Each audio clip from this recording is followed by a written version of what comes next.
It's time for good energy, and I'm Dr. Julie, and welcome to Bodyful Day 263.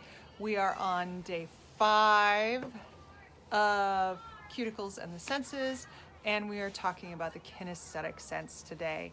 So we're going to talk about how kinesthetics, movements of muscles and joints, can be both stressor and good energy in for working on your cuticles and biting your cuticles and all that stuff. Because remember, our goal is to have energy for healthy cuticles equals good energy in minus stressors. All right, let's start with our basics. Go ahead and take a deep breath in and release. Breathe in, expand in the belly, expand in the chest, expand in the sinuses, and release. And we're talking about the kinesthetic sense. So every once in a while when I chew on a hangnail or a cuticle a little too much, I will get an infection, actually, these days quite a lot as I've gotten older. I'll get an infection in that joint, just right along the cuticle, and there'll be an infection in the tip of my finger or around the first joint where everything is swollen, nothing is moving, and definitely as a chiropractor, since I use my fingers a lot, it does not feel good to put pressure on it. So I want you to think about any time that you've had an infection in and around your nails, and we're going to and how it feels to move. Go ahead and breathe into that. And release. All right. So today we're talking about the kinesthetic sense. The kinesthetic sense is movement or acknowledging or knowing where your joints are in space by having sensory receptors in our muscles and sensory receptors in our actual joints and tendons. So we are talking about the movement of your fingers and hands and how that has an effect on those cuticles. Now, we've already talked about the fact that cuticles, we can boost them from eating good foods. We can calm our nervous system down so we don't chew them or chew our nails. With the sense of smell, we've talked about how the sounds are calming, and sounds, low frequency ultrasound, which again, interesting combination, ultrasound being above your hearing, but low frequency meaning that it's not that intense. Low frequency ultrasound, the production of sound, can be actually used to heal your actual injuries. So today we're going to talk about how moving your hands and how moving your fingers, and particularly how muscles in your hands can have an influence on your cuticles and how you can get energy to have healthy cuticles by working on these. So first off, whenever you have an infection in your fingers or in your hands, I get patients that come in who have had mosquito or who have had bee bites or have slipped and sprained their wrists or something somehow, or had jammed fingers. They end up with a lot of swelling and inflammation in their hands. And one of the things that I always tell them to do afterward is to work along the edge of each of the long bones and find tight spots. Now, the reason why I do this is because there are muscles called the interossei that are the muscles that allow you to do this. And if you have a lot of hand swelling and you don't move your hand because it is swollen, the ability of those muscles to contract and to glide while they contract and glide while they expand again is reduced because you haven't moved your hand for so long due to that injury. And so when they're stuck, what happens is that the fingers, the top finger joints, the middle finger joints, and the actual bottom finger joint end up being squished together. And that causes the joints to inflame, and it also causes you to lose grip strength. So what I'm talking about here is if you've ever had a hand injury, and after post-hand injury you haven't been able to move your hand as much, or you've noticed that you end up getting swelling a lot in your cuticles or swelling in your knuckles, it's probably because these muscles are too tight. So when we're talking about energy to heal, What we really want is energy that flows over the entire area. And if you've had hand injuries or you've had hand surgery or anything where these just don't move as well, then you're not getting the flow of energy that you need in to heal those cuticles. So one of the things you can do is you can work on those joints or work on those long bones and find trigger points along those long bones that help and work on them, work into them, release them. And you can work on the back, you can also work on the front, push into the hand on the front too, and find the same thing. And when you do that, the hand moves more freely. And now we think about flow of the immune system, we think flow of the blood system, we think flow of the lymphatic system, we think flow of the nervous system. All of that becomes much better, which means that communication from when you actually and rip off that hangnail, that there is a lot better communication to solving that problem than there was when all of this was tight and not moving as well. So that is your good energy in.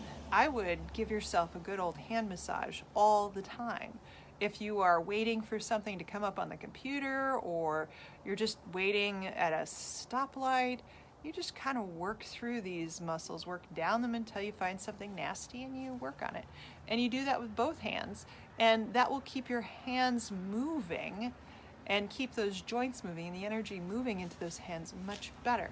Now, we can also think about the stressors. So the kinesthetic stressors, anything that the swelling in those joints, the swelling underneath the nail, all of that is stressor that will actually reduce your ability to heal. Inflammation is good to the point that it brings all of that good stuff in, but if it stays for more than a couple of days, then that's actually a problem that you can't get all the garbage out. It's just stuck there. So pay attention to that as a stressor as well. The kinesthetic stressors are not really mental top-down stressors. They are what's going on after you've actually bitten to the quick or you've chewed that hangnail and you've ripped something off. So kinesthetic stressors, kinesthetic solutions are for the after the fact rather than before. Now, we can kind of push them to the before the fact because we can say, I'll get to your question in a second, Jim.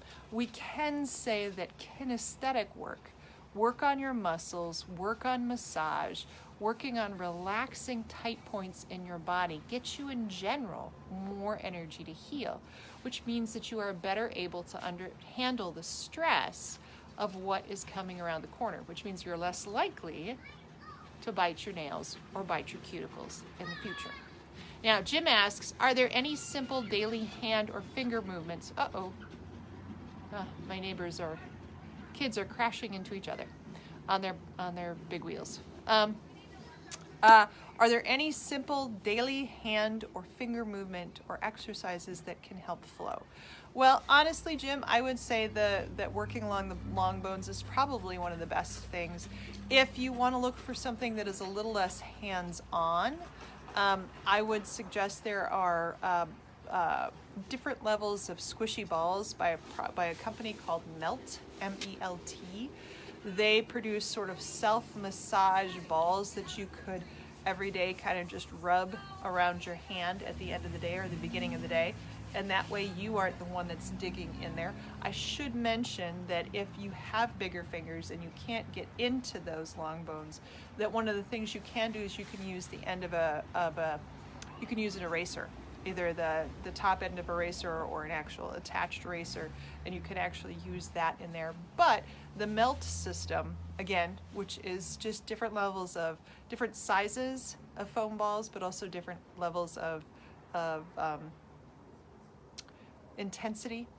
So either really squishy or harder, so that you can actually dig into different places, but you can also put a little bit more pressure in there. That would work. The other thing that is another good tool for hand massage is Gua Sha Tools. Now I can't remember. I think it's Guasha, Gua Sha Tools. They come in, they're typically jade tools, jade stone, that have different types of, that come in They come as a flat stone, very thin flat stone, that have different types of edges. And you can use that to work into each one of those in different ways because they have different endings.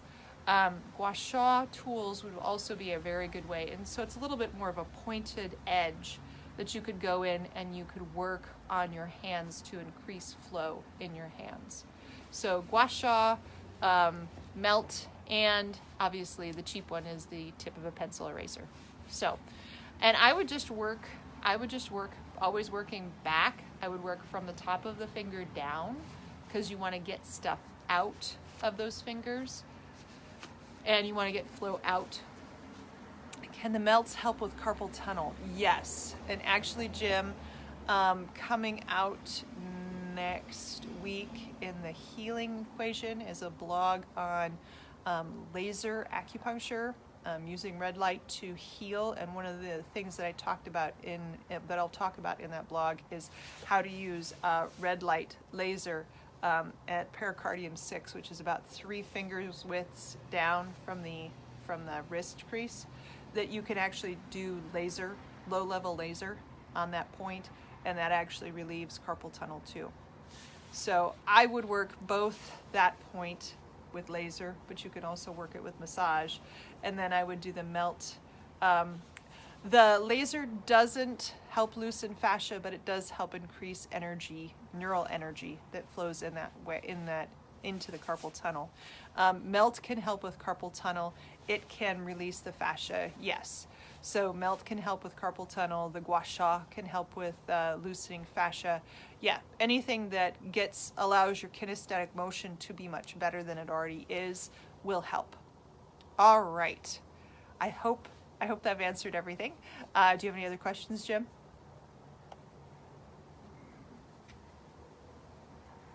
Nope. Good. All right. So have a great Friday.